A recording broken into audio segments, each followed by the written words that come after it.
Mendel की बच्चों हम टेक्निक के बारे में अब हम समझेंगे कि मेंडल कैसे अपने हाइब्रिडाइजेशन के एक्सपेरिमेंट परफॉर्म करता था। उन सब बातों के बारे में अब हम समझने जा रहे हैं। यहाँ पर हम सबसे पहले समझेंगे मेंडल एक्सपेरिमेंटल टेक्निक। मेंडल की जो टेक्निक होती थी उसमें सबसे पहली स्टेप आती थी formation of true breeding line, जिसको हम कह सकते हैं प्योर लाइन या homozygous line. Pure line homozygous line का मतलब होता है कि प्लांट पूरी तरह से होमोजाइगस होना चाहिए। जैसे मान लीजिए बच्चों ये प्लांट है, आपको समझाने के लिए मैंने यहाँ पर ये प्लांट को ड्रॉ किया। यहाँ बच्चों ये जो प्लांट ड्रॉ किया ये मान लीजिए टॉल है, तो ये टॉल कैपिटल टी भी हो सकता है, कैपिटल टी स्मॉल टी भी हो सकता है, दोनों हो सकता है। तो हमें ऐसे प्लांट बनाना है जो कि पूरी तरह से कैपिटल टी हो। कैपिटल टी मतलब होमोजाइगस हो, तो हमें होमोजाइगस लाइन बनानी है।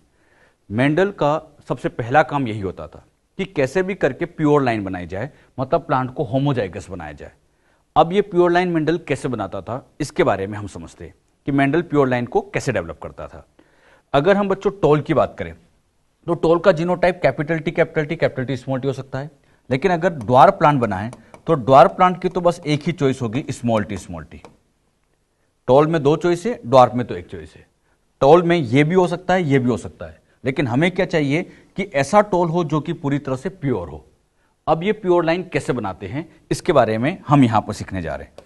अच्छा, ये प्योर लाइन बनाने के लिए हम क्या करेंगे, सबसे पहले रैंडमली बच्चों हम पी प्लांट के सीड्स को लेते हैं। रैंडमली कोई भी सीड्स ले लिए, जैसे यहां पर ये रैंडमली सीड्स ले लिए, ये सीड्स ले लिए, ये पी प्लांट के सीड्स ले लिए। मेंडल क्या करता था, इनको ग्रो कराता था, और जब ग्रो करके देखता तो वो यहां पर टॉल ड्वार्फ हर तरह के प्लांट को यहां ऑब्जर्व करता था। मतलब टॉल भी दिखते थे, ड्वार्फ भी दिखते थे, हर तरह के प्लांट होने चाहिए देखता था। अब बच्चों उसे मान लीजिए केवल टॉल की प्योर लाइन बनानी है। किसकी? टॉल की। बहुत ध्यान सुनना, केवल टॉल की प्योर लाइन बनानी है। तो मेंडल क्या करता है, यहां पर इन टॉल को रहने देता था, बाकी जितने भी ये ड्वार्फ प्लांट है तो इन ड्वार्फ प्लांट को वो यहां से हटा देता था, इसको हटा देता था, इसको हटा देता था, इसको हटा देता, मतलब इनको यहां से हटाकर फील्ड से बाहर कर देता था। यानी अगर टॉल की जरूरत है तो मेंडल केवल टॉल को रहने देता था, ड्वार्फ को फील्ड से बिल्कुल बाहर कर देता था। अब जो बचे हुए टॉल थे, अब मेंडल इसमें क्या करता था कि इसके पोलन ग्रेन को लेके इसी के ओव्यूल के साथ यहां फर्टिलाइजेशन कराता था। बताइए, उसी के पोलन ग्रेन का उसी के ओव्यूल के साथ फर्टिलाइजेशन, प्रोसेस का नाम यस सेल्फ पॉलिनेशन, जिसको हम सेल्फिंग भी कह सकते हैं। तो यहां सेल्फिंग कराता था। अब बाकी बच्चे जितने भी प्लांट थे, सभी प्लांट के अंदर ये बच्चों यहां पर मेंडल ऐसे सेल्फिंग कराता था, इसमें भी ऐसी सेल्फिंग कराता था। तो सारे प्लांट के अंदर ऐसी सेल्फिंग होती। ड्वार्फ को तो हटा देते, बचे हुए टॉल के अंदर सेल्फिंग कराते। अब सेल्फिंग करने से होता क्या है, सेल्फिंग करने से इसके जो पोलन ग्रेन है यहां आएंगे और इसके ओव्यूल को फर्टिलाइज करेंगे। पोलन ग्रेन ने इसके ओव्यूल को फर्टिलाइज किया, इसी फर्टिलाइजेशन से फाइनली यहां सीड्स बनते थे। पी प्लांट के अंदर मटर की फली बनती जिसमें सीड्स होते थे। फिर मेंडल उन सीड्स को बाहर निकालता और ग्रो करा के देखता, और जब यहां पर जितने भी सीड्स थे उन सीड्स को ग्रो कराता, इनके सीड्स को लेता, ग्रो करा के देखता, ऐसे इनको ग्रो कराता। ग्रो करने के बाद वो देखता था कि यहां पर कुछ प्लांट तो फिर से ऐसे टॉल हो जाते थे, कुछ ड्वार्फ आते थे, कुछ टॉल आते थे, कुछ ड्वार्फ आते थे, ऐसे यहां पर उसने देखा। मतलब कुछ टॉल दिखे, कुछ ड्वार्फ दिखे। अब जरूरत किसकी है? टॉल की। तो मेंडल फिर से यहां पर इन ड्वार्फ को यहां से हटा देता था, मतलब ड्वार्फ को यहां से उठाता, बाहर कर देता, केवल टॉल को बचा के रखता। अब जो टॉल बचे हैं फिर इनमें सेल्फिंग कराता, मतलब यहां फिर ऐसे सेल्फिंग कराता। अब वो ये सेल्फिंग तब तक कराता रहता जब तक कि ड्वार्फ आना बंद ना हो जाए। जैसे जैसे वो सेल्फिंग कराता जा रहा था, वो देखता जाता कि ड्वार्फ कम होते जाते। जैसे यहां ड्वार्फ ज्यादा है, यहां ड्वार्फ कम आए, अगली बार और कम आएंगे, अगली बार और कम आएंगे, हर बार ड्वार्फ ऐसे कम होते जाएंगे। और वो सेल्फिंग कब तक कराता रहेगा? जब तक कि ड्वार्फ आना बिल्कुल बंद ना हो जाए। मतलब उसको कई बार सेल्फिंग कराई गई जब तक कि ड्वार्फ आना बंद ना हुआ। फिर इसके पोलन ग्रेन को उठा के इसके साथ फर्टिलाइज किया, सेल्फिंग कराई, जो सीड्स मिले फिर उन सीड्स को ग्रो करा के देखा। अच्छा, जब इनको ग्रो करा के देखा तो इस बार मेंडल देखता है कि ये प्लांट टॉल, ये टॉल, ये टॉल, ये टॉल, ये टॉल, ये टॉल, ड्वार्फ आना बिल्कुल बंद हो गए। सेल्फिंग कराई, ड्वार्फ आना बंद हो गए, तो वो समझ जाता कि ये प्लांट कहीं ना कहीं कैपिटल टी ही है। ये प्लांट कहीं ना कहीं कैपिटल टी है, क्योंकि ड्वार्फ आना बंद हो चुका है। क्योंकि बच्चों अगर ये कैपिटल टी स्मॉल टी होता और अगर इसकी सेल्फिंग कराते, मतलब सेम के साथ क्रॉस कराते, तो कहीं ना कहीं स्मॉल टी यानी ड्वार्फ आता, कहीं ना कहीं ड्वार्फ आता। लेकिन अब ड्वार्फ आना बंद हो चुके हैं, मतलब ये कैपिटल टी है। फिर मेंडल इसकी क्या करता, सेल्फिंग करा के चेक करता, और फिर चेक किया तो फिर देखता है कि सारे के सारे प्लांट, यहां पर जितने भी प्लांट लगाए गए सारे के सारे टॉल दिखे, द्वार दिख ही नहीं रहा है, सारे टॉल दिखे। मतलब ये प्लांट भी यहां पर मैं लिख सकता हूं कि इसका जीनोटाइप यहां पर हम लिखे तो ये कैपिटल टी, ये टी, ये कैपिटल टी, सारे कैपिटल टी है, सबका जीनोटाइप कैपिटल टी है। तो आप बताओ ये plant pure impure, very good, pure, ये प्योर, ये प्योर, ये प्योर, तो पूरी लाइन कैसी है, प्योर, तो इसी लाइन को नाम दे दिया जाएगा प्योर लाइन। क्या नाम देंगे बच्चों, प्योर लाइन, क्योंकि सबका जीनोटाइप एक जैसा है, सारे के सारे प्योर है, तो ऐसी लाइन का नाम प्योर लाइन। अब बच्चों इस प्योर लाइन को बनाने के लिए क्या यहां पर सेल्फिंग कराई गई, यस, और सेल्फिंग एक बार नहीं कई बार, तो बहुत सी बार सेल्फिंग कराने पर ही फाइनली ऐसी प्योर लाइन का फॉर्मेशन होता है। यानी जैसे जैसे सेल्फिंग कराते जाएंगे प्योर लाइन का फॉर्मेशन होता जाएगा। तो मुझे बताओ प्योर लाइन बनाने के लिए क्या करना पड़ता है, तो कंटिन्यूअस सेल्फिंग करानी पड़ती है। साथ ही साथ टोल की लाइन बनाना है तो टोल को सिलेक्ट करेंगे, ड्वार्फ को हटाते जाएंगे, तो कंटिन्यूअस सेल्फिंग भी कराते जाते हैं, और जिसको सिलेक्ट करना है टोल की लाइन बनाना है तो उसको वहां सिलेक्ट भी करते जाएंगे। तो कंटिन्यूअस सेल्फिंग एंड सिलेक्शन, इसी से फाइनली ऐसी प्योर लाइन का फॉर्मेशन होता है। अच्छा, ये प्योर लाइन किसकी है, टोल की, डोमिनेंट की। अब मेंडल चाहता था कि ड्वार्फ की लाइन बनाई जाए, तो उसने ड्वार्फ की लाइन बनाने के लिए क्या किया, फिर से वही सेम प्रोसेस। इस बार उसने क्या किया, यहां पर, इस बार उसने यहां पर अलग काम किया। इस बार बच्चों उसने फिर से ये सीड्स लिए, फिर इनको ग्रो करा के देखा, और वो ग्रो करा के देखता है तो यहां पर कुछ प्लांट टॉल थे, कुछ टॉल थे, और कुछ ड्वार्फ थे, ऐसा कुछ टॉल कुछ ड्वार्फ थे। अब उसे किसकी लाइन चाहिए, ड्वार्फ की, तो वो क्या करता था, यहां से इन टॉल को हटा देता था, इस बार टोल को बाहर कर देता था क्योंकि ड्वार्फ की लाइन चाहिए। फिर जो बचे हुए टोल थे इनके अंदर सेल्फिंग कराता, इनके अंदर सेल्फिंग कराता, और सेल्फिंग कराने के बाद अगली जनरेशन में जब चेक करता तो यहां पर उसको सारे के सारे प्लांट, जितने भी प्लांट थे सारे के सारे प्लांट यहां पर उसको ड्वार्फ ही देखने को मिले, मतलब सारे ड्वार्फ ही देखने को मिले, टोल मिला ही नहीं। जरा खुद सोचो, अगर ये ड्वार्फ है तो इसका जीनोटाइप अगर लिखा जाए तो ड्वार्फ का जीनोटाइप स्मॉल टी, और इसी की सेल्फिंग मतलब इसी के साथ क्रॉस करा रहे हैं, और जब क्रॉस कराएंगे तो हमेशा स्मॉल टी आएगा क्योंकि कैपिटल टी है ही नहीं, तो सारे के सारे प्लांट ड्वार्फ आ गए। यानी ड्वार्फ की लाइन बनाने में टाइम नहीं लगता, ड्वार्फ मतलब रिसेसिव, रिसेसिव की लाइन बनाने में टाइम नहीं लगता, वो तो एक बार में ही तैयार हो जाती है। इस डोमिनेंट की लाइन बनाने में बहुत टाइम लगता है, इसमें कंटिन्यूअस सेल्फिंग करानी पड़ती है। तो ध्यान रखना, ये डोमिनेंट की लाइन थी, ये रिसेसिव की लाइन थी, किस में ज्यादा टाइम लगता है, डोमिनेंट में। रिसेसिव की लाइन तो बहुत जल्दी बन जाती है क्योंकि रिसेसिव प्लांट तो ऑलरेडी प्योर ही होते हैं, अरे ऑलरेडी स्मॉल टी है, ऑलरेडी प्योर है, तो इसको बनाने में टाइम नहीं लगता। तो अगर हम समझे हाइट के रिस्पेक्ट में दो लाइन बनाएगी, हाइट के रिस्पेक्ट में दो लाइन बनाएगी, कौन कौन सी, एक टॉल की लाइन और एक ड्वार्फ की लाइन, यानी हाइट वाले कैरेक्टर में दो लाइन बनाई।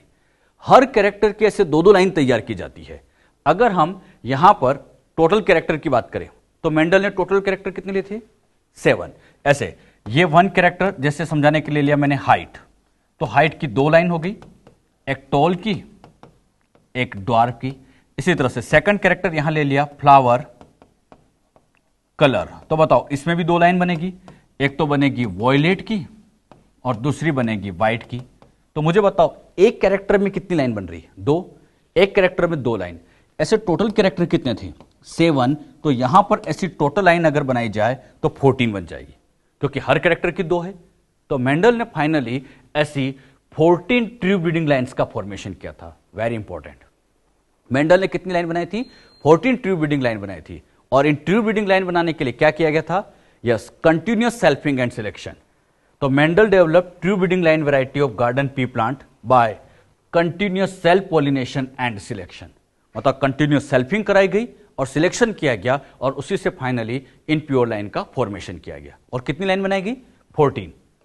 अब बताओ 14 कैसे बन गई, क्योंकि हर कैरेक्टर की दो लाइन तैयार हुई, हर कैरेक्टर की दो लाइन तैयार हुई, तो इस तरह से टोटल वैरायटी कितनी तैयार हो गई, 14 तैयार हुई।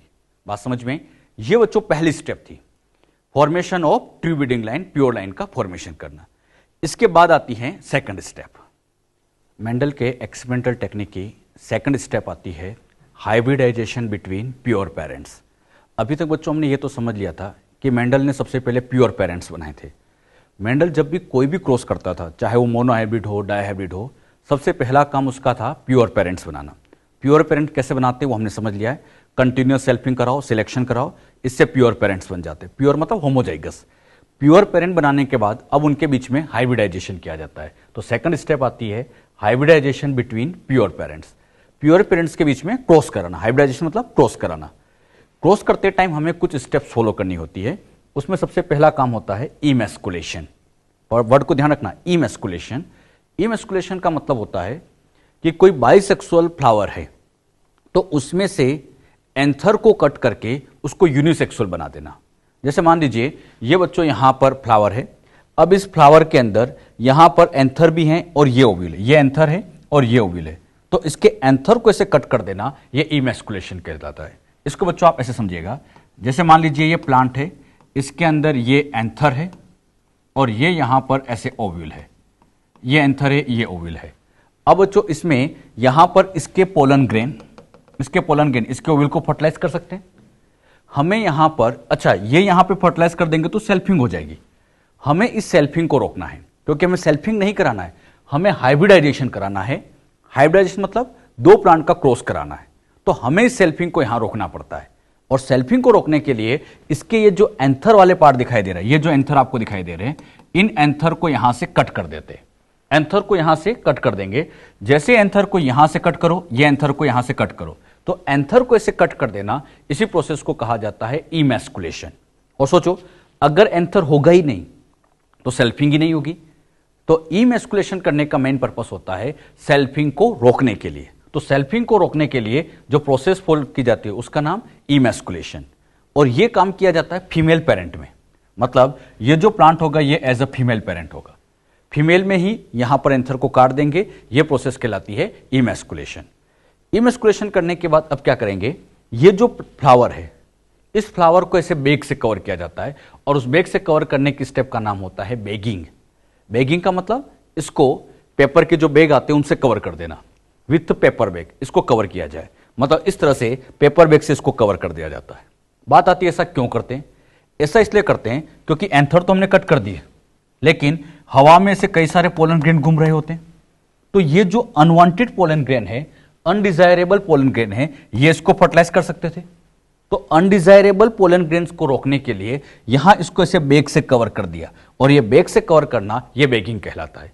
मतलब ये अनडिजायरेबल पोलन ग्रेन थे, ये फर्टिलाइज कर सकते थे, तो इसको ऐसे बेग से कवर कर दिया जाता है, और ऐसे बेग से कवर कर देना, इसी प्रोसेस को नाम दिया गया बेगिंग।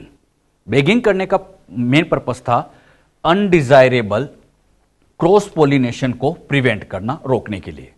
तो पहला काम इमैस्कुलेशन होता है, बेग से कवर करना वो बेगिंग कहलाता है। साथ ही साथ यहां पे अगली स्टेप फॉलो की जाती है जिसको कहा जाता है टैग लगाना, जिसको हम टैगिंग का नाम देते हैं। टैग लगाने से मतलब यह है कि इस प्लांट के ऊपर यहां पर एक ऐसी स्लिप लगा देते हैं। उस स्लिप के ऊपर सारी इंफॉर्मेशन लिख दी जाती है कि इस प्लांट के अंदर किस दिन ये क्रॉस कराया गया, किस डेट को किया गया, वो सारी इंफॉर्मेशन यहां पर लिख दी जाती है, किन किन प्लांट का क्रॉस कराया गया। तो इंफॉर्मेशन को लिखने के लिए ऐसे टैग लगाना, प्रोसेस का नाम कहलाता है टैगिंग। तो बताओ कितनी स्टेप फॉलो हो गई? 3, इमैस्कुलेशन, बेगिंग, टैगिंग। तो हाइब्रिडाइजेशन करते टाइम इन स्टेप्स को फॉलो किया जाता है। अब बात आती है हाइब्रिडाइजेशन एग्जैक्टली करते कैसे हैं, उस वाली बात को हम और अच्छे से क्लियर करें। आपको समझाने के लिए यहां पर ये पेरेंट्स है, इन पेरेंट में ये एक प्योर टॉल है और इसका क्रॉस करा रहे हैं प्योर ड्वार्फ के साथ। प्योर टॉल का प्योर ड्वार्फ के साथ क्रॉस कराते हैं। अच्छा, क्रॉस कराते टाइम ये मान लीजिए फ्लावर है। अब इनमें से ये जो प्लांट था प्योर टॉल वाला, समझाने के लिए लिया कि इसको एज अ फीमेल पेरेंट ले लेते हैं और इसको एज अ मेल पेरेंट ले लेते हैं। मतलब दोनों में से एक फीमेल पेरेंट है, एक मेल पेरेंट है। अब जिसको फीमेल पेरेंट की तरह लिया जाता है उसमें सबसे पहले इन एंथर को काट देते हैं। नाम बताओ, एंथर को कट करना। हाँ, फीमेल पेरेंट में एंथर को कट करना प्रोसेस का नाम होता है यहां पर इमैस्कुलेशन। तो जैसे इसके एंथर को काटेंगे ये इमैस्कुलेशन हो गया। इमैस्कुलेशन कर दिया तो अब यहां पर आप देख रहे हैं पोलन ग्रेन है ही नहीं, बस यहां ओव्यूल है, पोलन ग्रेन है ही नहीं। मुझे बताओ ये एंथर को क्यों काटा? हाँ, एंथर कट करने का मेन फायदा होता है ताकि सेल्फिंग को रोका जाए। तो सेल्फिंग को रोकने के लिए एंथर को कट कर दिया जाता है। इसी प्रोसेस को नाम दिया जाता है इमैस्कुलेशन। बात समझ में? अच्छा, ये तो टॉल प्लांट था। ये जो प्लांट है ये ड्वार्फ है। अब हमें इन दोनों का क्रॉस करना है, सेल्फिंग नहीं करानी, क्रॉस कराना है। तो क्रॉस करने के लिए क्या करेंगे, पहले तो वहां से एंथर काट दो ताकि सेल्फिंग रुक गई। अब यहां से इसके पोलन ग्रेन को कलेक्ट करो और इसके पोलन ग्रेन को इसके ऊपर यहां पर डस्टिंग करा दो, मतलब इसके पोलन ग्रेन को उठा के इसके ऊपर यहां पर ऐसे स्प्रे कर दो, ये कहलाता है डस्टिंग। तो इसकी डस्टिंग करा देते हैं। साथ ही साथ इसको अब एक पेपर बैग से ऐसे कवर कर दिया जाता है, और बैग से कवर करने की स्टेप का नाम बैगिंग। अच्छा, इसके पोलन ग्रेन यहां है, अब इसको फर्टिलाइज करेंगे। अब सोचो जरा, क्या हवा में और पोलन ग्रेन भी हो सकते हैं? यस, यहां हवा में तो कई पोलन ग्रेन हो सकते हैं, तो ये दूसरे पोलन ग्रेन इसको फर्टिलाइज ना करे, इसलिए इसको बैग से कवर किया गया। प्रोसेस का नाम बैगिंग। तो इसके पोलन ग्रेन अब इसको फर्टिलाइज करे, कोई दूसरे इसको फर्टिलाइज नहीं कर सकता है, बैग से कवर कर दिया। बैगिंग करने का पर्पस, हाँ, अनडिजायरेबल क्रॉस पोलिनेशन को रोकने के लिए किया गया। अब इसके ऊपर यहां पर ऐसे टैग लगा देते हैं, प्रोसेस का नाम टैगिंग। तो टैगिंग भी कर दी जाती है। इमेस्कुलेशन हुआ, बैगिंग हुआ, टैगिंग हुआ।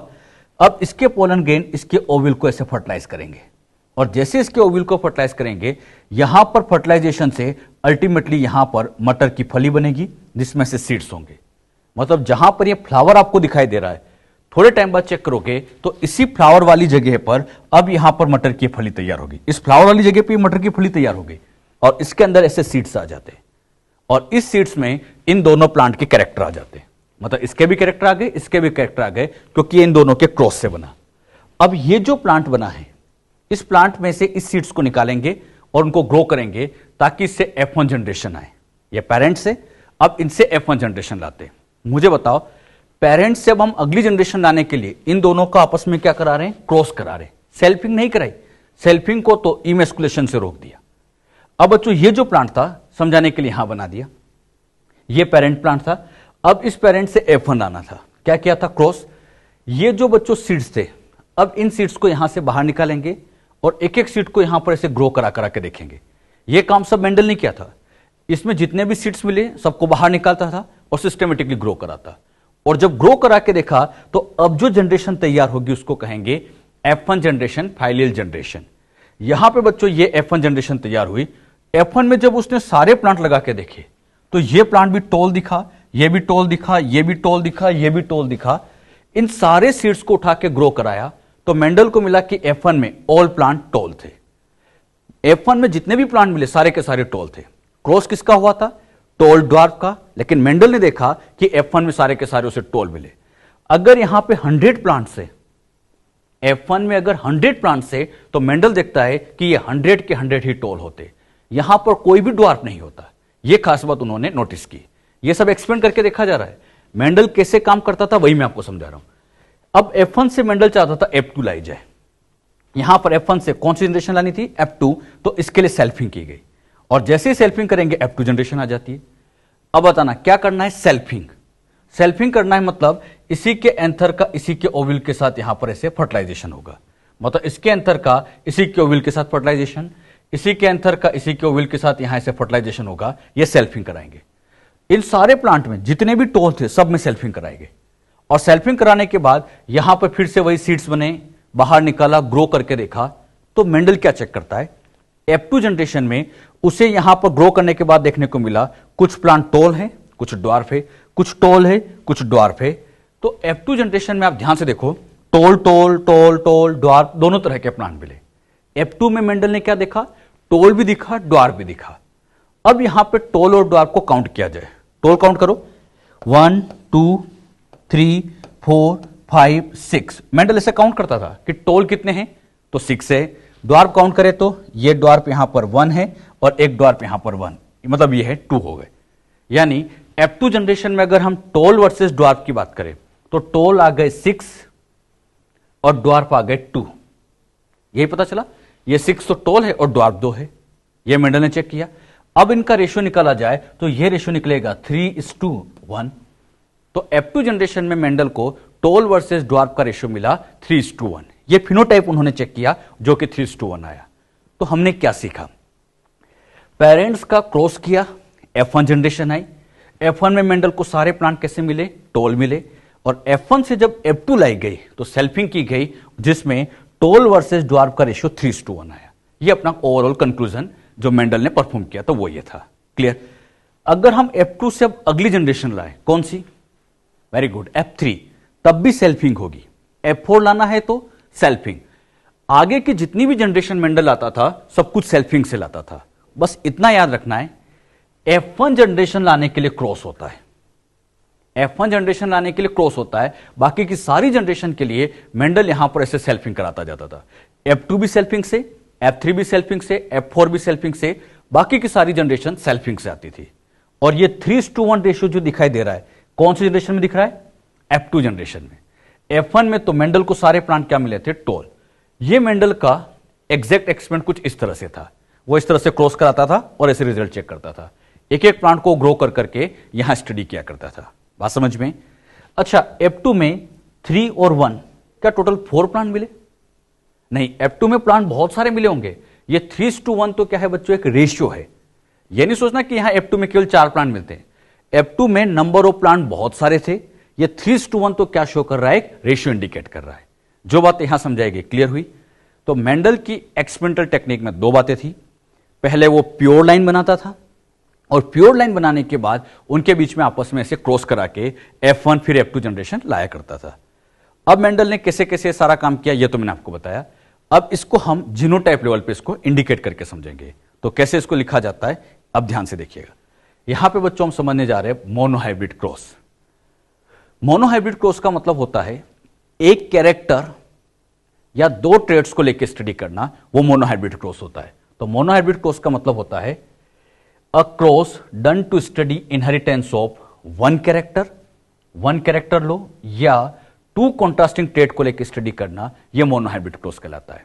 ये समझाने के लिए हाइट ऑफ पी प्लांट, ये यहां पर हाइट जो होती है इसके यहां पर 2 ट्रेड होते हैं, एक होता है टॉल, एक होता है ड्वार्फ। हाइट ये बच्चों कैरेक्टर है, कितना कैरेक्टर लिया? एक कैरेक्टर लिया। लेकिन अगर मैं ट्रेड की बात करूं तो इसके 2 ट्रेड हो गए। तो एक कैरेक्टर या 2 कॉन्ट्रास्टिंग ट्रेड को साथ में लेकर स्टडी करना, यह मोनोहाइब्रिड है। तो मोनोहाइब्रिड क्रॉस को आप 2 तरह से लिख सकते हो, एक कैरेक्टर की स्टडी या ऐसे भी कह सकते हो 2 कॉन्ट्रास्टिंग ट्रेड की स्टडी। यह भी अपने आप में क्या कहलाता है? मोनोहाइब्रिड क्रॉस कहलाता है। यहां पर मोनोहाइब्रिड क्रॉस समझाने के लिए हम हाइट वाला कैरेक्टर लेकर समझेंगे। मेंडल ने से 7 कैरेक्टर लिए थे और 7 कैरेक्टर के उसने मोनोहाइब्रिड क्रॉस किए थे। हम यहां समझने के लिए बस एक कैरेक्टर ले रहे हैं, हाइट वाला, और इस हाइट वाले कैरेक्टर को हम स्टार्ट करते हैं। जब भी क्रॉस किया जाता है तो हमेशा पेरेंट्स लिए जाते हैं। जब भी प्लांट में क्रॉस होगा सबसे पहले पेरेंट्स। मेंडल की एक खास बात यह थी कि उसने जब भी पेरेंट्स लिए थे, पेरेंट्स हमेशा प्योर लिए गए। पेरेंट्स हमेशा प्योर, मतलब उसने इस प्योर टोल का इस प्योर ड्वार्फ के साथ क्रॉस कराया। प्योर टोल का किसके साथ? प्योर ड्वार्फ के साथ क्रॉस करा रहे। मेंडल की यह बड़ी खासियत थी कि उसने जब भी पेरेंट्स लिए, पेरेंट्स हमेशा प्योर लिए गए। तो pure toll cross with the pure dwarf. अच्छा, प्योर टोल है, जीनोटाइप बोलो। हां, ये लिखना आना चाहिए, प्योर टोल का genotype. Very good, capital T लिख सकते हैं। और ड्वार्फ के लिए बोलते यस, स्मॉल टी। क्या ये क्रॉस करा सकते हो? बिल्कुल करा सकते हो। अब क्रॉस करते टाइम सबसे पहले क्या करो, इन दोनों का क्रॉस करना है। तो क्रॉस करने के लिए पहले इसके गैमिड बनाया जाए। क्या बनाया जाए? गैमिड। यहां से इसका गैमिड बनाएंगे, बताओ, टी है, होमोजाइगस से याद करो। गैमिड बनाना है, एक सीधी लाइन खींचेंगे और दोनों टी में से कोई एक टी लिख लेंगे। अरे ये तो गैमिड बनाते थे, इधर भी इनमें से कोई एक स्मॉल टी आ जाएगा, तो इसका गैमिड यहां कैपिटल टी हो जाएगा, इसका गैमिड यहां स्मॉल टी हो जाएगा। ये गैमिड कैसे बनाते हैं, क्लियर है सबको अच्छे से? ये हम लोग पहले भी समझ चुके हैं कि गैमिड कैसे बनाए जाते हैं। अब बच्चों इनके गैमिड का यहां पर क्रॉस किया जाए, तो क्रॉस करते टाइम इन दोनों का वही फर्टिलाइजेशन किया गया। यहां से आ गया कैपिटल टी और यहां से आ गया स्मॉल टी, और इधर से कैपिटल टी स्मॉल टी, और ये कैपिटल टी स्मॉल टी वाली ये बन जाएगी यहां पर F1 जनरेशन। अब यहां पर ये कैपिटल टी भी है, स्मॉल टी भी है, कैपिटल टी भी है, स्मॉल टी भी है, क्लियर। अब यहां पर कैपिटल टी स्मॉल टी में से इस कैपिटल टी की चली, और हमने चेक किया था F1 में सारे प्लांट कैसे थे? टॉल। तो इस कैपिटल टी के चलने की वजह से यहां सारे प्लांट टॉल मिले थे। मेंडल ने एक्सपेरिमेंट करके देखा है, F1 में सारे प्लांट टॉल मिले। और टॉल क्यों मिले? क्योंकि यह कैपिटल टी यहां पर डोमिनेंट होता है। कैपिटल टी डोमिनेंट होता है तो इसकी चलती है तो सारे प्लांट टॉल आ जाते हैं। कौन सी जनरेशन आ गई? हाँ, वेरी गुड, F1 जनरेशन आ गई। F1 में मेंडल को सारे प्लांट टॉल मिले। मेरा क्वेश्चन, F1 में जो टॉल थे वो प्योर थे या इम्प्योर थे? हाँ, वेरी गुड, यहां पर जो प्लांट थे वो सारे के सारे इम्प्योर है। अरे capital T small T, heterozygous. Heterozygous को हम क्या कहते हैं? इम्प्योर। ये कहलाता है प्योर और ये कहलाता है इम्प्योर। तो F1 के सारे प्लांट इम्प्योर थे। और एक खास बात हो, यहां टोल ड्वार्फ दोनों थे, पेरेंट्स में दोनों थे, लेकिन F1 में सारे टोल मिले। यानी F1 जनरेशन दोनों पेरेंट में से किसी एक के साथ सिमिलरिटी शो करती है। F1 जनरेशन दोनों पेरेंट में से किसी एक के साथ सिमिलरिटी शो करती है। ये टोल मतलब यहां शो हो रहा होगा, तो एक के साथ सिमिलरिटी शो करती है। ये मेंडल ने बहुत अच्छी बात नोटिस की कि F1 किसी एक के साथ सिमिलरिटी शो करती है। ये मेंडल ने खास बात नोटिस की थी। अब बच्चों F1 से F2 लाना है। F1 लाने के लिए तो इनका क्रॉस कर दिया, F2 लाना है, आप ही बताओ क्या किया जाए। वेरी गुड, F2 जनरेशन लाना है तो इसकी सेल्फिंग कराएंगे, यानी F1 का ये जो F1 है उसी के साथ क्रॉस कराएंगे। इससे बच्चों यहां पर F2 जनरेशन आएगी, तो F1 का क्रॉस किया जाएगा F1 के साथ। और F1 का आपस में क्रॉस कैसे कराते हैं उसको हम यहां समझेंगे। अच्छा, इन दोनों के क्रॉस से अब F2 आ जाएगी। समझाने के लिए वही F1 का F1 के साथ क्रॉस कराते हैं, कर सकते हैं। अच्छा, F1 में पहले बताओ टोल थे, ऑल टोल का टोल के साथ क्रॉस होगा, तो यहां पर टोल का टोल के साथ क्रॉस हो रहा है। और इस टोल का जीनोटाइप बोलो क्या था? Capital T small T. तो कैपिटल टी स्मॉल टी का cross capital T small T के साथ, कैपिटल टी स्मॉल टी का cross capital T small T के साथ। क्या यह क्रॉस किया जा सकता है? यस। इन दोनों का जब क्रॉस करना है, F2 लाने के लिए क्रॉस करना पड़ेगा, और क्रॉस करने के लिए सबसे पहले गैमिट बनाए जाए। इसके अगर हम गैमिट बनाएं तो इससे बच्चों दो तरह के गैमिट बनेंगे, एक बनेगा कैपिटल टी, दूसरा बनेगा स्मॉल टी। ये गैमिट बनाना आता है? हेट्रोजाइगस से याद करो, ऐसे फोर्क बना लो, एक तरफ कैपिटल टी लिख दो, एक तरफ स्मॉल टी लिख दो, अरे यही तो गैमिट बन जाएंगे। इधर भी सेम वही है, तो इससे अगर गैमिट बनाया जाए तो एक तो बनेगा कैपिटल टी, दूसरा बोलो बच्चों स्मॉल टी। अब ये गैमिट हो गए, ये गैमिट हो गए। अब इनसे अगली जनरेशन में क्या क्या पॉसिबिलिटी निकालना है? हम यहां पर एक स्क्वायर बनाएंगे, नाम बोलो उसका, हां चेकर बोर्ड, या उसका एक और नाम पनेट स्क्वायर। तो यहां पे बच्चों ये पनेट स्क्वायर बना दिया। अब बताओ, इधर से कैपिटल टी, इधर से कैपिटल टी, दोनों साइड से कैपिटल टी आ रहा है, तो यहां पे आ जाएगा कैपिटल टी। आता है सबको अच्छे से? बताओ यहां क्या आएगा? Very good, capital T small T. यहां बोलो, इधर से कैपिटल टी, इधर से स्मॉल टी, तो कैपिटल टी स्मॉल टी, और यहां पे आ जाएगा स्मॉल टी। लिख सकते हैं बच्चों? अच्छा, यहां कैपिटल टी है, मैं नहीं बताऊंगा ये प्लांट टॉल बनेगा या ड्वार्फ। सोल्व करो। हां, ये प्लांट तो बनेगा टॉल। अच्छा, यहां कैपिटल टी स्मॉल टी है, लेकिन फिर भी प्लांट क्या बनेगा? टॉल, क्योंकि कैपिटल टी की चलेगी। बताओ यहां पर प्लांट, वेरी गुड, टॉल, और यहां प्लांट ड्वार्फ। अब यहां चेक करो, टॉल कितने दिखाई दे रहे हैं? हाँ वेरी गुड, 3। ड्वार्फ कितने दिख रहे हैं? 1। रेशियो निकाला जाए तो टॉल वर्सेस ड्वार्फ का रेशियो निकालेंगे तो यही 3:1 आ जाएगा, और मेंडल ने निकाला था। और हमने इससे पहले उसका टेक्निक समझी थी, वहां F2 में 3:1 रेशियो आ रहा था, और ये जो जनरेशन हमने निकाली है ये F2 जनरेशन आ गई। अरे बात समझे? तो F2 में टॉल वर्सेस ड्वार्फ का रेशियो क्या आ जाएगा? 3:1। तो मेंडल ने कैसे क्रॉस किया ये आप लोगों को अब नोट करना है। पहले बच्चों ये नोट करो, और उसके बाद जब ये नोट हो जाए तो उसके बाद ये भी नोट करो। इसको एक बार आप लिख के देखें, लिखने से ये ज्यादा अच्छा समझ में आएगा। और कैसे क्रॉस किया गया, क्लियर हुआ बच्चों?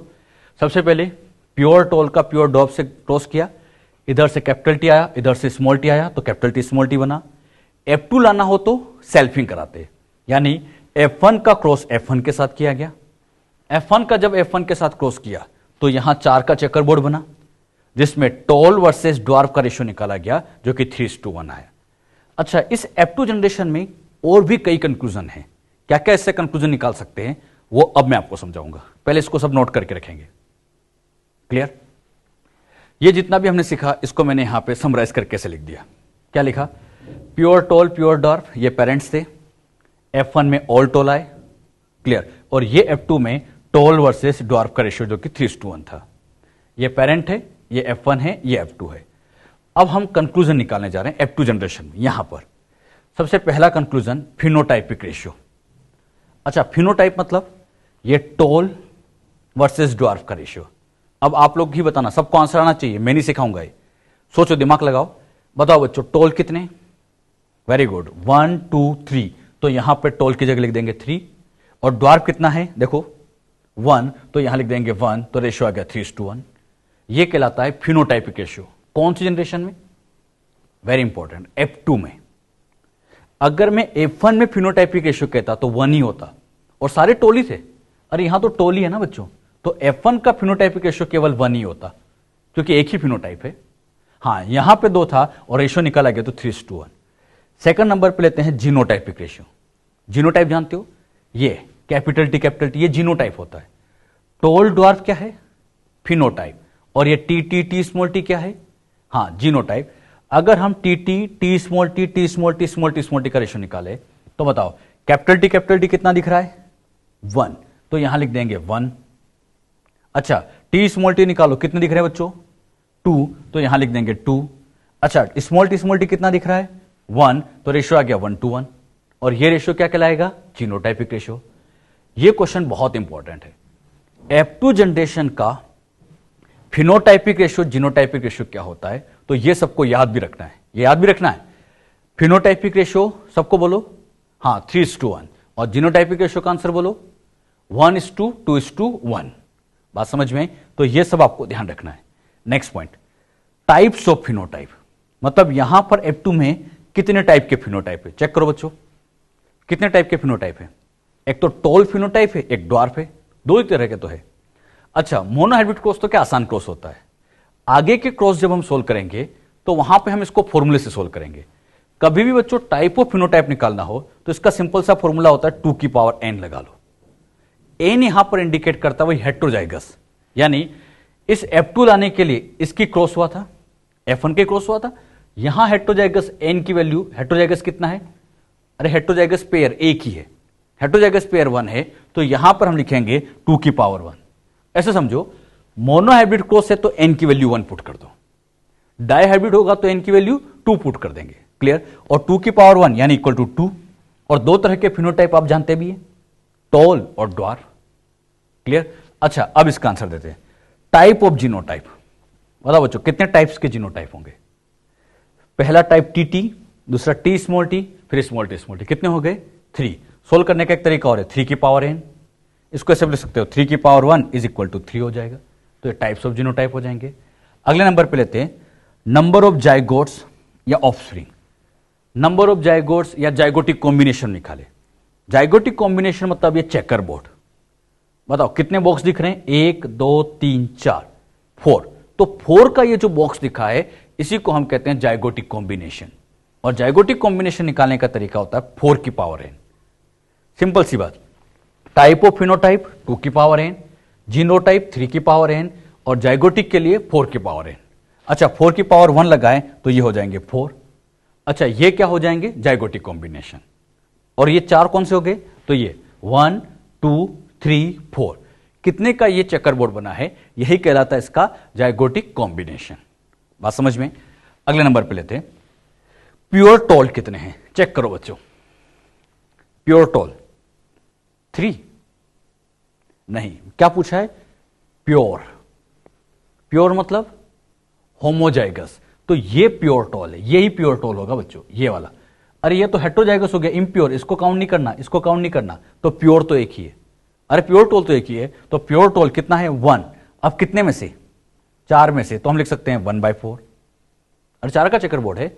अच्छा, यहां अगला क्वेश्चन लेता हूं, इम्प्योर टॉल, इसका आंसर आप बताओ। हाँ, इम्प्योर टोल कितने हो जाएंगे? एक ही है तो 2 हो जाएंगे। इम्प्योर मतलब हेट्रोजाइगस, तो ये हेट्रोजाइगस है, ये हेट्रोजाइगस है, तो 2/4 हो जाएगा। अच्छा, अगला लेते हैं प्योर प्लांट्स। सोच समझ के आंसर देना। प्योर का मतलब होमोजाइगस। टोल ड्वार्फ कुछ नहीं लिखा है, प्योर प्लांट्स लिखा है। और प्योर प्लांट लिखा मतलब ये भी प्योर है और ये भी प्योर है। अरे दोनों ही प्योर है, प्योर मतलब होमोजाइगस, दोनों ही प्योर है। तो प्योर कितने हो जाएंगे? 2। कितने में से? 4 में से, तो ये भी हो जाएगा 2/4। तो प्योर प्लांट्स के नंबर निकाली जाए तो 2/4 आ जाएगा। ऐसे घुमा फिरा के यहां पे पूछा जाता है। इनमें से ये तो बहुत इंपॉर्टेंट, अच्छे से याद रखना है। Phenotypic ratio 3:1, genotypic ratio 1:2:1। लेकिन ये सब किस में है? F2 में। अब बच्चे गलती क्या करते हैं? क्वेश्चन थोड़ा घुमा देते हैं। F1 का फिनोटाइपिक रेशियो किसका पूछा मैंने? F1 का, तो आंसर क्या जाएगा? 1, क्योंकि यहां फिनोटाइप एक ही है। और F1 का जीनोटाइप भी पूछता तब भी एक ही होता, क्योंकि यहां पर एक ही जीनोटाइप दिखाई दे रहा है।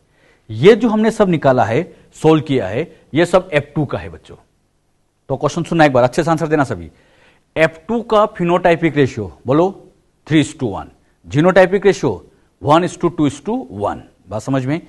टाइप ऑफ फिनोटाइप के लिए 2 की पावर n, जीनोटाइप के लिए 3 की power n, number of zygotes के लिए 4 की पावर n। तो ये बातें भी आप अच्छे से नोट करके रखें, तो इसको भी आप नोट कर लीजिए। क्लियर? तो ये सब भी आप लोग को ध्यान रखना है। अच्छा, इससे कुछ कंक्लूजन और निकालते हैं। ये तो अपना वही पेरेंट्स है, F1 है, F2 है। अब यहां हम चेक करते हैं होमोजाइगोसिटी कितनी है, हेटेरोजाइगोसिटी कितनी है। चेक करने के लिए यहां पर क्या किया गया, जनरेशन, होमोजाइगोसिटी यानी प्योर, हेटेरोजाइगोसिटी मतलब इम्प्योर। चेक करते हैं। सबसे पहले पेरेंट्स की बात करें, जनरेशन में सबसे पहले parents, parental generation. Parental generation की बात करें मतलब ये पेरेंट है, जहां से क्रॉस की शुरुआत होती है हमेशा उनको पेरेंटल कहा जाएगा। यहां से शुरुआत हुई तो ये पेरेंटल है। अब इन पेरेंटल में ये प्लांट मैं नहीं बताऊंगा प्योर या इम्प्योर। प्योर होमोजाइगस, ये भी तो प्योर है, ये भी होमोजाइगस है, मतलब ये भी होमोजाइगस, ये भी होमोजाइगस। पेरेंट्स में हेटेरोजाइगस थे ही नहीं, यानी होमोजाइगोसिटी अगर निकाली जाए तो यहां पर 100% है। अरे सारे के सारे तो होमोजाइगस है पेरेंट्स में। हेटेरोजाइगोसिटी की बात करें तो 0% हो जाएगा। अब पेरेंट्स से F1 जनरेशन लाई, बताओ पेरेंट्स से F1 लाई, सेल्फिंग हुआ या क्रॉस? यस, पेरेंट्स से F1 लाते टाइम क्या किया जाता है, क्रॉस। तो यहां पर F1 जनरेशन आई किसके थ्रू, क्रॉस। यानी जैसे ही बच्चों यहां पर एक क्रॉस हुआ, अब क्रॉस होते ही यहां कैपिटल टी स्मॉल टी मिला। हेटेरोजाइगस या homozygous, capital T small T check करो। हाँ, हेटेरोजाइगस मतलब यहां पर होमोजाइगोसिटी हो गई 0% और हेटेरोजाइगोसिटी हो गई 100%। तो हमने क्या सीखा, जैसे ही बच्चों क्रॉस किया, जैसे ही क्रॉस किया हेटेरोजाइगोसिटी बढ़ गई।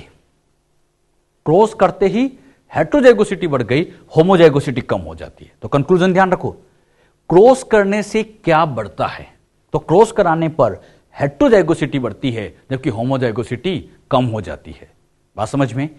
अब बताओ F1 से F2 लाना है, क्या की गई, सेल्फिंग, मतलब F2 लाने गया सेल्फ पॉलिनेशन से।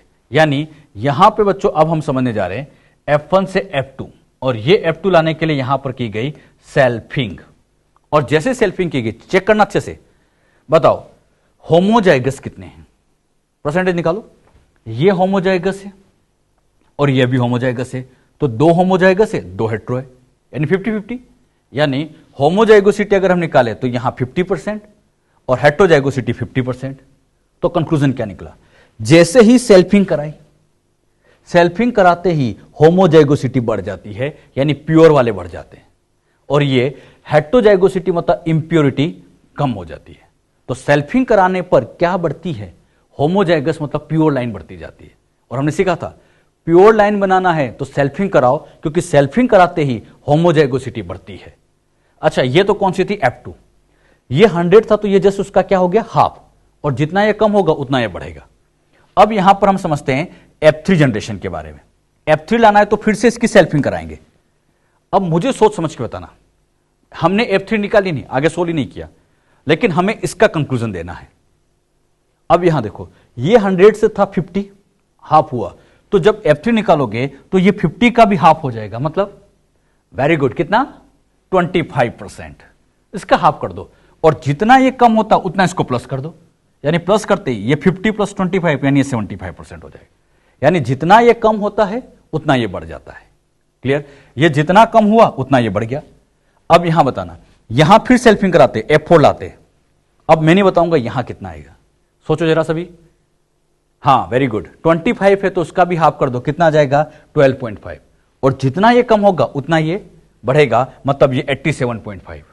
अब सोचो, जैसे जैसे यहां सेल्फिंग कराते जा रहे हैं, ये सेल्फिंग होती जा रही है, यहां पर 0 से 50, 75, 87 बढ़ते जा रहे हैं। यानी सेल्फिंग कराने पर होमोजाइगोसिटी बढ़ती है, प्योर लाइन बढ़ती जाती है। और मेंडल ने यही किया था, प्योर लाइन बनाने के लिए क्या किया था, सेल्फिंग। तो जैसे जैसे सेल्फिंग कराते जाते हैं होमोजाइगोसिटी बढ़ती जाती है। तो बहुत अच्छा कंक्लूजन, सेल्फ पॉलिनेशन मतलब सेल्फिंग कराने पर इंक्रीज होमोजाइगोसिटी। होमोजाइगोसिटी मतलब प्योर लाइन, प्योर लाइन बनती जाएगी। बात समझ में? और क्रॉस पॉलिनेशन कराने पर इंक्रीज हेटेरोजाइगोसिटी मतलब इम्प्योर लाइन बनती जाएगी। अरे बात समझ में? तो सेल्फ पॉलिनेशन पर होमोजाइगोसिटी बढ़ेगी, क्रॉस कराने पर हेटेरोजाइगोसिटी बढ़ेगी। ये कंक्लूजन है, ये भी आप नोट करें।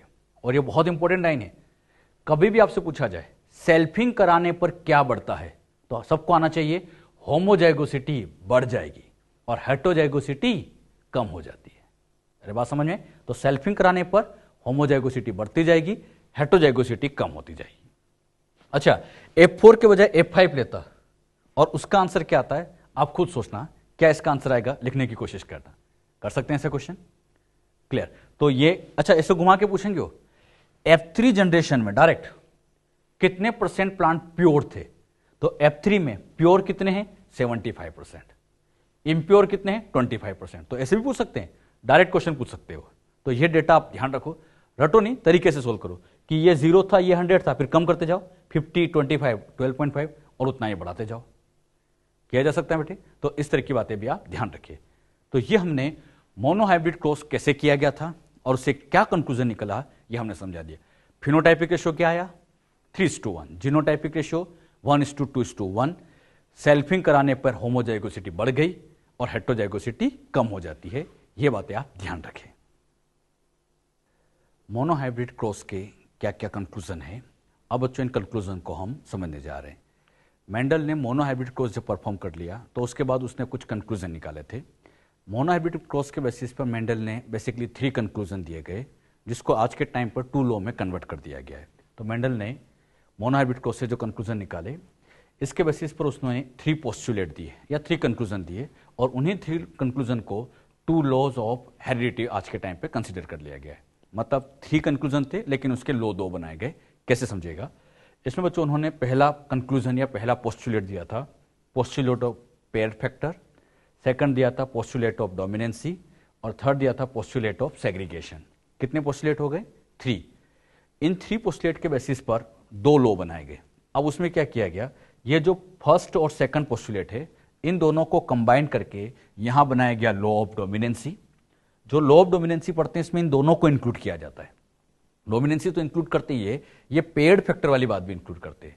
और साथ ही साथ पोस्टुलेट थर्ड, जो लॉ पोस्टुलेट थर्ड जो पोस्टुलेट ऑफ सेग्रीगेशन है, इससे मिलकर बन गया लॉ ऑफ सेग्रीगेशन। मतलब ये दोनों मिला के लॉ ऑफ डोमिनेंसी है और ये मिला के लॉ ऑफ सेग्रीगेशन है। वैसे हम एक लॉ और पढ़ते हैं, law of independent assortment. Independent assortment को हम मोनोहाइब्रिड क्रॉस से एक्सप्लेन नहीं कर सकते, उसके लिए डायहाइब्रिड क्रॉस पे जाना पड़ता है।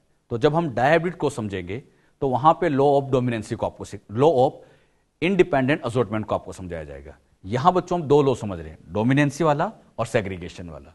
तो इन लॉ में क्या क्या बातें कही गई, एक एक बात अच्छे से आप ध्यान सीखिएगा। सबसे पहले हम चालू करते हैं पोस्टुलेट ऑफ पेयर्ड फैक्टर की बातें। तो फर्स्ट नंबर पर पोस्टुलेट ऑफ पेयर्ड फैक्टर। इस पेयर्ड फैक्टर में मेंडल ने 2 बड़ी अच्छी बातें कही। अच्छा, ये कहने में पोस्टुलेट ऑफ पेयर्ड फैक्टर आते हैं, लेकिन ये एग्जैक्टली यहीं पर स्टार्ट हो चुका है law of dominancy. Law of dominancy यहीं से स्टार्ट हो चुका है, डोमिनेंसी की बातें चालू हो चुकी है। पेयर्ड फैक्टर में 2 बातें कही गई। पहली बात कही गई, according to Mendel each character is controlled by unit factor.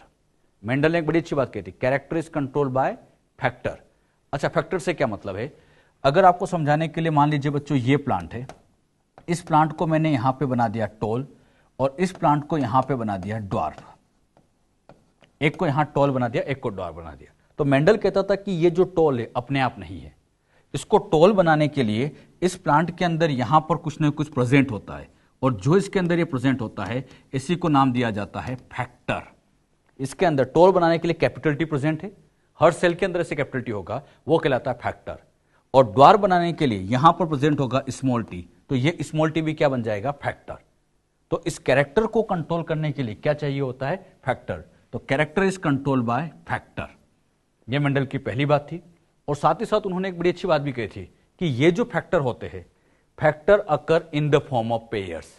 Pairs की फॉर्म से मतलब ये है, जैसे टॉल है तो टी टी या टी स्मॉल टी होंगे, ऐसा समझो।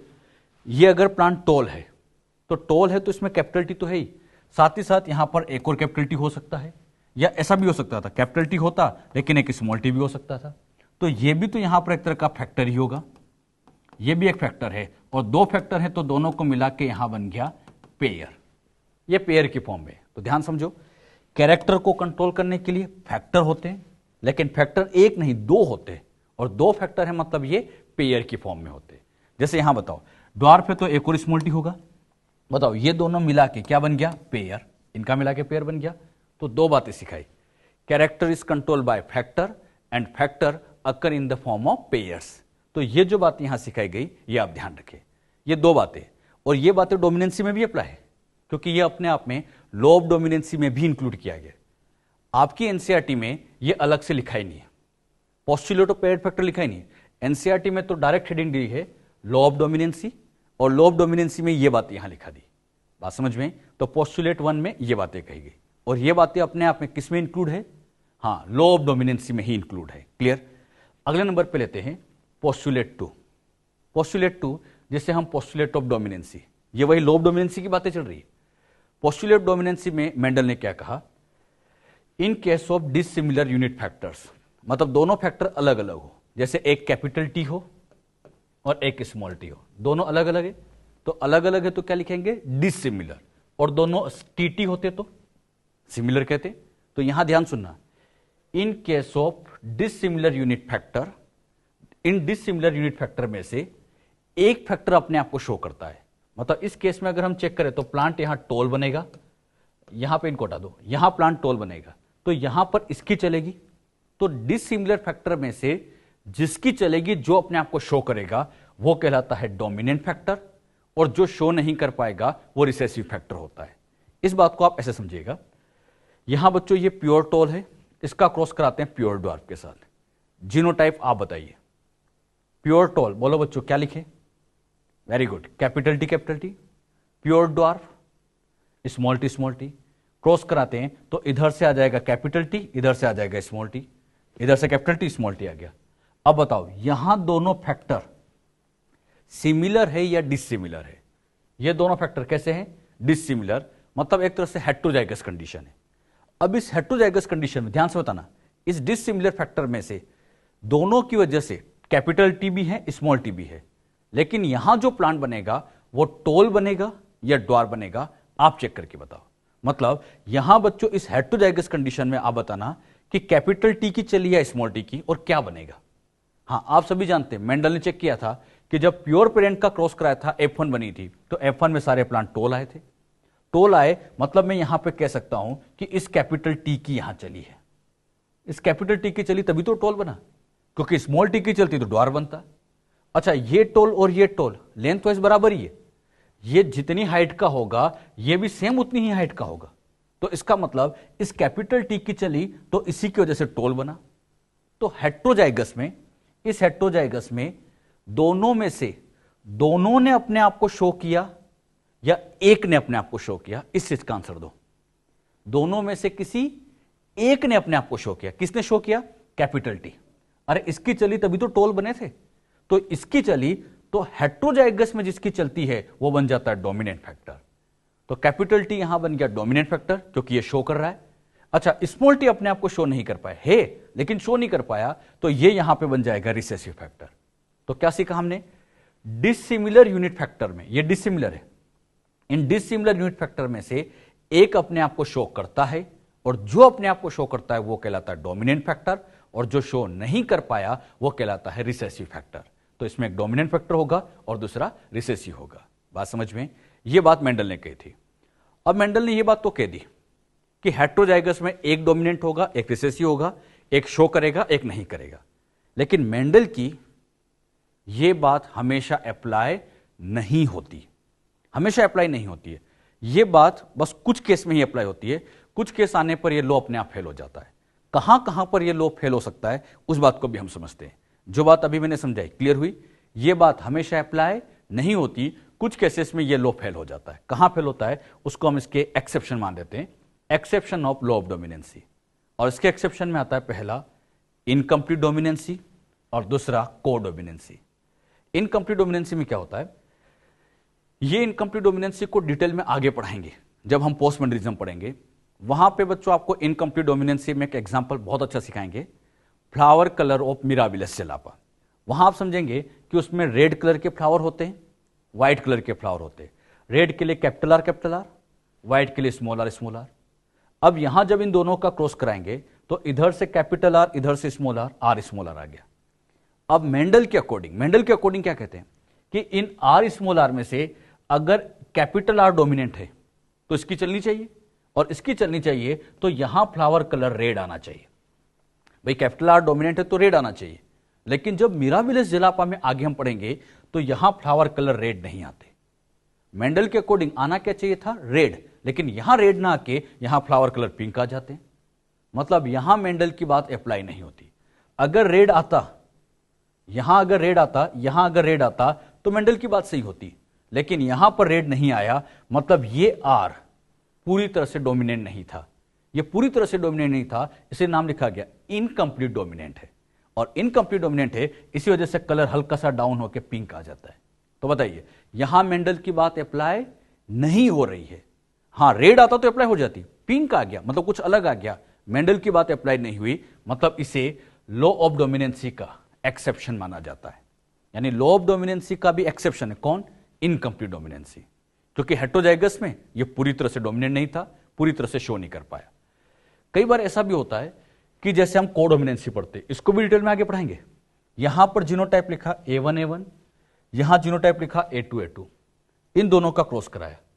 तो क्रॉस करने के बाद क्या देखते हैं कि ये कैपिटल A1 और इधर से कैपिटल A2, ये भी शो होता है और ये भी शो होता है, ये भी एक्सप्रेस होता है, ये भी एक्सप्रेस होता है। मेंडल क्या कहता था, दोनों में से एक एक्सप्रेस होना चाहिए, लेकिन यहां पर दोनों ही एक्सप्रेस हो जाते हैं। ऐसा भी होता है कि दोनों ही एक्सप्रेस हो जाते, यानी दोनों ही डोमिनेंट है, और दोनों डोमिनेंट है तो इसलिए लिखा गया कोडोमिनेंट। अगर दोनों डोमिनेंट है तो यहां भी मेंडल की बात गलत है, क्योंकि मेंडल तो कहता था एक डोमिनेंट होना चाहिए था, लेकिन यहां दोनों डोमिनेंट है, मतलब मेंडल की बात यहां पर भी अप्लाई नहीं होती। यानी इस केस में भी मेंडल का लॉ ऑफ डोमिनेंसी फेल हो जाता है। यानी law of dominancy universal law नहीं है, हर जगह अप्लाई नहीं होता। इन दो केस के आते ही यह लॉ अपने आप फेल हो जाता है। तो क्वेश्चन आता है लॉ ऑफ डोमिनेंसी कब फेल होता है, तो दो केस में फेल होता है, पहला इनकम्प्लीट डोमिनेंसी, दूसरा कोडोमिनेंसी। और जब जब ये बातें आएगी ये लॉ अपने आप फेल हो जाएगा, मतलब ये यूनिवर्सल नहीं है। क्लियर। तो लॉ ऑफ डोमिनेंसी में अभी मैंने आपको क्या समझाया, एक बार फिर सुन लो। इसमें दो पोस्टुलेट आए थे, यूनिट फैक्टर वाला और डोमिनेंसी वाला। उसमें क्या सीखा, लॉ ऑफ डोमिनेंसी का पहला पॉइंट, अब सबको समराइज कर रहा हूं। पहला पॉइंट लिखा गया character is controlled by factor. दूसरा, factor occur in the form of pairs, pairs की फॉर्म में होते हैं। अब उन डिसिमिलर पेयर में से एक अपने आप को शो करता है, जो शो कर गया वो डोमिनेंट, जो शो नहीं कर पाया वो रिसेसिव। लेकिन यह बात हमेशा अप्लाई नहीं होती। इन दोनों केस के आते ही ये लॉ अपने आप फेल हो जाता है, मतलब ये 100% ट्रू लॉ नहीं है, ये यूनिवर्सली अप्लाई नहीं होता। तो जो बातें लॉ ऑफ डोमिनेंसी में समझाएगी, क्लियर हुई। दोनों पोस्टुलेट को मिला के ही लॉ ऑफ डोमिनेंसी दिया गया। उसमें पेयर्ड फैक्टर की बातें ऑलरेडी इंक्लूड है, आप एनसीईआरटी में पढ़ोगे। पेयर्ड फैक्टर अलग से लिखा हुआ नहीं है, लॉ ऑफ डोमिनेंसी में इंक्लूड किया गया है। क्लियर। अगले नंबर पे लेते हैं पोस्टुलेट थर्ड, जिसको हम लॉ ऑफ सेग्रीगेशन के नाम से भी जानते हैं, जिसका एक नाम और होता है, बड़ा इंपॉर्टेंट नाम है, law of purity of gametes. इसे law of purity of gametes के नाम से भी जानते हैं। इस लॉ में क्या कहा गया, बहुत important, when two dissimilar factors present in an organism then factors never show any blending. बहुत इंपॉर्टेंट है, factors never show any blending. फैक्टर कभी भी ब्लेंडिंग नहीं करते, ब्लेंडिंग मतलब मिक्सिंग नहीं होती। अच्छा कैसे नहीं होती, इन बातों को भी हम समझेंगे अभी। और एक और बात कही गई, दो बातें कही गई थी। During gamete formation both factors separate randomly, दोनों सेपरेट होंगे randomly. By this one gamete receive only one factor of two factors, दो में से केवल एक फैक्टर रिसीव करता है, so gametes are always pure. अब ये बातें क्या कहना चाहती है, इसको आप ध्यान से समझो। आपको समझाने के लिए ये मैंने एक इम्प्योर टोल बनाया, बहुत समझना अच्छे से। ये इम्प्योर टोल प्लांट है, इम्प्योर टोल है, जीनोटाइप बोलो। हां यहां इसका genotype capital T small T है। क्लियर। बताओ ये एक फैक्टर है, ये फैक्टर है, कितने फैक्टर है, दो। अगर ये दोनों फैक्टर जो आपको दिख रहे हैं टी और स्मॉल टी अलग अलग दिख रहे हैं, कैपिटल टी अलग है, स्मॉल टी अलग है, मेंडल कहता है ये फैक्टर कभी मिक्स नहीं होते। मतलब ब्लेंड नहीं करते, ये कभी आपस में इंटरमिक्स नहीं होंगे। ऐसा नहीं होगा कि ये दोनों मिक्स होके टी डैश बना ले, ऐसा बच्चों कभी नहीं होता। आप देखो ये दोनों फैक्टर आज अलग है, अगर मैं इसको 10 डेज के बाद देखूं, 10 डेज के बाद, तब भी ये कैपिटल टी स्मॉल टी अलग रहेंगे।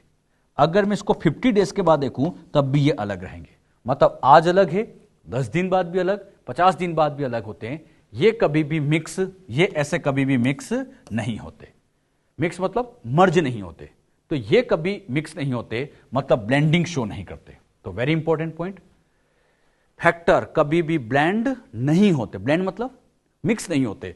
आज सेपरेट है, 10 दिन बाद भी सेपरेट होंगे, 50 दिन बाद भी सेपरेट होंगे। और जब गैमीट बन रहे होंगे इस प्लांट के अंदर, यहां फ्लावर में जब गैमीट बन रहे होंगे तब भी ये सेपरेट ही रहेंगे। और होता यही है कि जब इसके अंदर गैमीट फॉर्मेशन होता है तो गैमीट बनाते टाइम इन दोनों में से एक गैमीट के अंदर कैपिटल टी चला गया, दोनों में से, दोनों सेपरेट होंगे, दोनों में से एक गैमीट के अंदर कैपिटल टी चला गया तो ये स्मॉल टी दूसरे गैमीट में जाएगा। मतलब दोनों एक दूसरे से सेपरेट होते, और दोनों सेपरेट होते, इसी को कहा जाता है लॉ ऑफ सेग्रीगेशन। ये एक दूसरे से सेग्रीगेट होते हैं, अलग होते हैं। और अलग भी कैसे होते हैं? दोनों में से एक गैमीट में कोई एक पहुंचेगा, एक गैमीट में कोई पहुंचेगा। अगर सोचो दोनों मिक्स होकर से टी डैश बना लेते, दोनों मिक्स होकर टी डैश बना लेते, तो ये गैमीट में अलग अलग रिकवर होते ही नहीं, अलग अलग नहीं मिलते। अगर ये मिक्स हो जाते तो यहां भी टी डैश मिक्स मिलता, लेकिन इस गैमीट में कैपिटल टी मिला, इस गैमीट में स्मॉल टी मिला। इसका मतलब श्योर है कि ये कभी भी मिक्स नहीं होते। तो कभी भी मिक्सिंग नहीं होती। गैमीट बनाते टाइम ये अलग होते हैं, और अलग भी कैसे होते हैं? वन गैमीट, ये वन गैमीट इन दोनों में से एक को रिसीव करेगा। अब सोच समझ के बताना, ये प्लांट तो था इम्प्योर, ये प्लांट इम्प्योर है। अगर हम इस गैमीट की बात करें तो गैमीट में दो में से केवल एक ही एलील है, और एक ही एलील है, मतलब मैं लिख दूंगा इसको प्योर। बताओ ये कैसा है? इम्प्योर। लेकिन इसको प्योर क्यों लिखा? अरे एक ही एलील है तो प्योर ही तो लिखेंगे, एक ही तो है। इसमें भी एक ही एलील है, मतलब ये भी यहां पर अपने आप में क्या हो गया? प्योर हो गया। मतलब ये था इम्प्योर, लेकिन गैमीट हमेशा प्योर होते, क्योंकि गैमीट में होता एक ही एलील है, और जब एक ही एलील होगा तो प्योर होंगे। तो इसलिए बहुत अच्छी लाइन लिखी, gametes are always pure. Gametes हमेशा प्योर होते, और गैमीट्स हमेशा प्योर इसलिए होते क्योंकि गैमीट में एक ही एलील प्रेजेंट होता है, तो वो तो हमेशा प्योर होंगे ही होंगे, और इसलिए इसको नाम दिया गया law of purity of gametes. तो ये जितनी बातें यहां समझाई गई, दो बातें काम की है, एक बार फिर सुनो। कभी भी फैक्टर मिक्स नहीं होते, कभी भी ब्लेंडिंग शो नहीं करते, और साथ ही साथ गैमीट फॉर्मेशन के टाइम पर ऐसे अलग होते हैं कि दोनों में से एक गैमीट में कोई एक पहुंचेगा, और जब गैमीट में एक ही आता है तो गैमीट्स हमेशा प्योर होते हैं, इसलिए नाम लिखा गया purity of gamete. Organism impure हो सकता है, ऑर्गेनिज्म इम्प्योर हो सकता है, लेकिन उसमें बनने वाले गैमीट तो हमेशा प्योर ही रहते हैं, क्योंकि एक ही एलील प्रेजेंट है, और एक एलील है तो प्योर होगा ही होगा, इसलिए इसको नाम दिया गया law of purity of gametes. तो ये दोनों बातें भी आप नोट कर लो कि फैक्टर कभी ब्लेंडिंग शो नहीं करते और ये सेपरेट हो जाते हैं, तो ये भी नोट कर लो। और चाहे तो आप इस तरह से डायग्राम बना के भी इसको लिख सकते हैं। ये जो लॉ होता है, law of purity of gametes, ये लॉ यूनिवर्सल लॉ है। यूनिवर्सल मतलब हर जगह अप्लाई होता है, कहीं भी चले जाओ हर जगह अप्लाई होता है। लेकिन कुछ स्पेशल केस आने पर, जो कि बहुत रेयर केस होता है, स्पेशल रेयर केस आने पर यह लॉ फेल हो जाता है। यानी under normal condition, under normal condition this law is universal, ये यूनिवर्सली अप्लाई होता है। लेकिन रेयर केस में यह लॉ फेल हो जाता है, और इसका रेयर एक्सेप्शन होता है नॉन डिसजंक्शन। जब जब बच्चों नॉन डिसजंक्शन होता है, यह लॉ अपने आप फेल हो जाता है। कैसे? ये बच्चों यहां पे मदर सेल है, अब इसमें गैमेट बनाते हैं, यहां कैपिटल टी स्मॉल टी है, वही इम्प्योर है। अरे गैमेट अब बनाएंगे इसमें, ये प्लांट अभी प्योर है, सॉरी ये प्लांट अभी इम्प्योर है। अब इसमें गैमेट बनाते हैं, तो गैमेट बनाते टाइम इन दोनों में से ये दोनों सेपरेट होंगे। एक गैमेट के अंदर अगर यहां, एक गैमेट के अंदर यहां कैपिटल टी पहुंच गया तो दूसरे गैमेट के अंदर यहां स्मॉल टी आ जाएगा। मतलब दोनों अलग होंगे और बिल्कुल तरीके से अलग होंगे। इसके अंदर यहां कैपिटल टी, इसके अंदर यहां स्मॉल टी। ये यहां पर हो जाएगा प्योर और ये भी प्योर। ये जो गैमेट बने बिल्कुल नॉर्मल गैमेट बने और प्रॉपर अलग हुए, प्रॉपर तरीके से सेपरेट हुए, तो इसको नाम दे दिया गया डिसजंक्शन। ये डिसजंक्शन है जो हम पढ़ते ही है।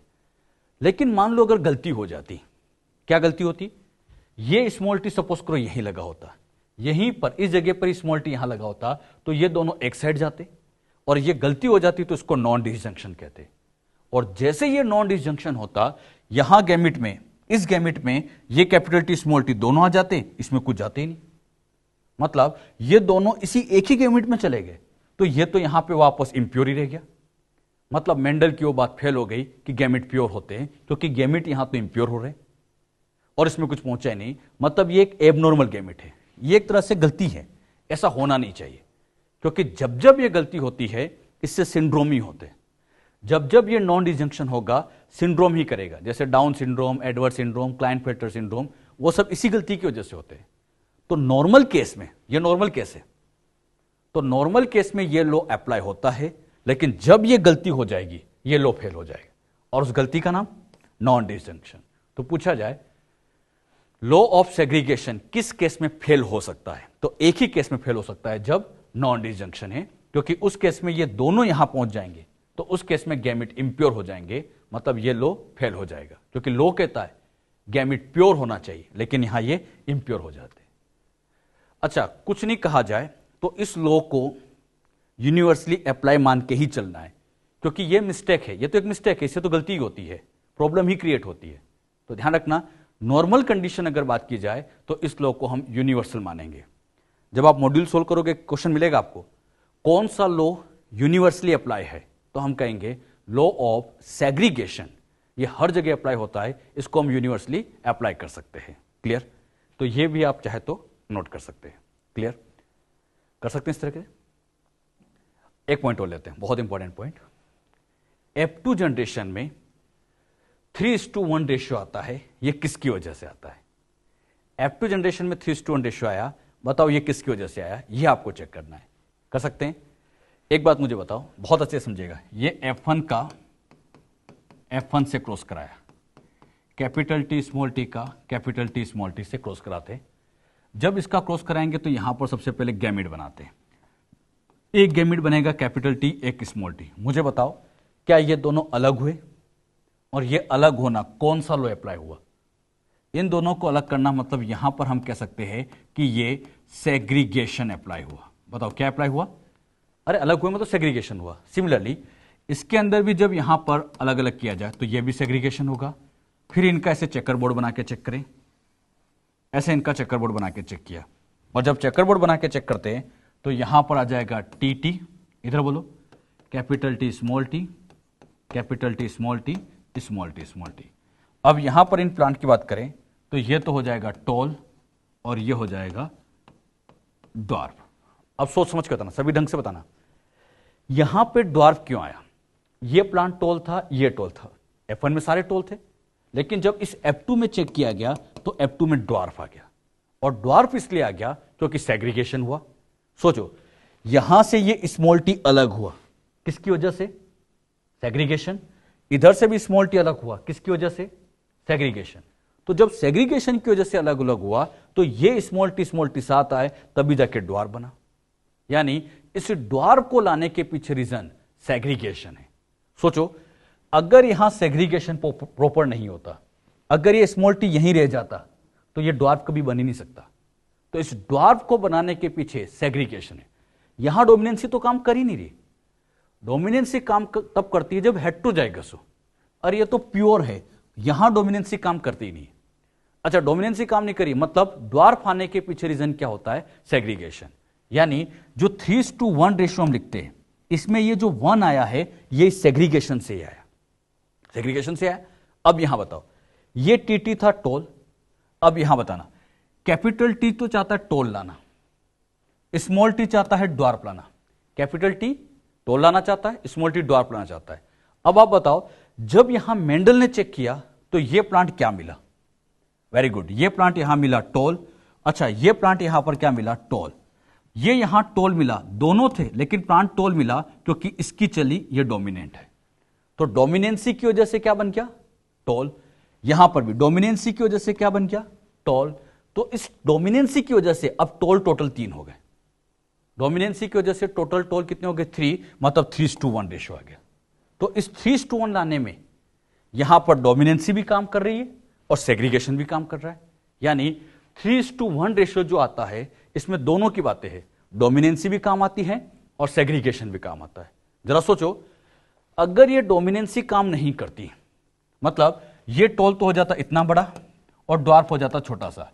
अगर यहां पर डोमिनेंसी काम नहीं करती, सपोज करो पूरा डोमिनेंट नहीं होता, तो यहां पर हाइट इन दोनों के बीच में होती, मतलब ना बड़ा ना छोटा। तो उस कंडीशन में ये तो हो जाता 1, ये हो जाते 2 और ये हो जाता 1। यानी डोमिनेंसी काम नहीं करती तो रेशियो 1:2:1 हो जाता। और ऐसा आगे होगा, हमने सीखा था 2 केस में डोमिनेंसी काम नहीं करती। कौन कौन से? इनकंप्लीट डोमिनेंसी और कोडोमिनेंसी, याद है ना वो एक्सेप्शन। और जब ये दोनों केस आएंगे, रेशियो हमेशा 3:1 के बजाय 1:1 आएगा। तो 3:1 लाने में डोमिनेंसी का भी बड़ा रोल है, क्योंकि डोमिनेंसी की वजह से 3:1 आया। अगर डोमिनेंसी काम नहीं करती तो रेशियो 3:1 नहीं 1:2:1 हो जाता। तो 3:1 लाने में डोमिनेंसी का बहुत बड़ा रोल है, क्योंकि डोमिनेंसी की वजह से ये टोल आया, तभी जाके 3 टोल हो गए। क्योंकि डोमिनेंसी काम नहीं करते तो ये इंटरमीडिएट बनते, तो 1 फिर 2 फिर 1 आ जाता।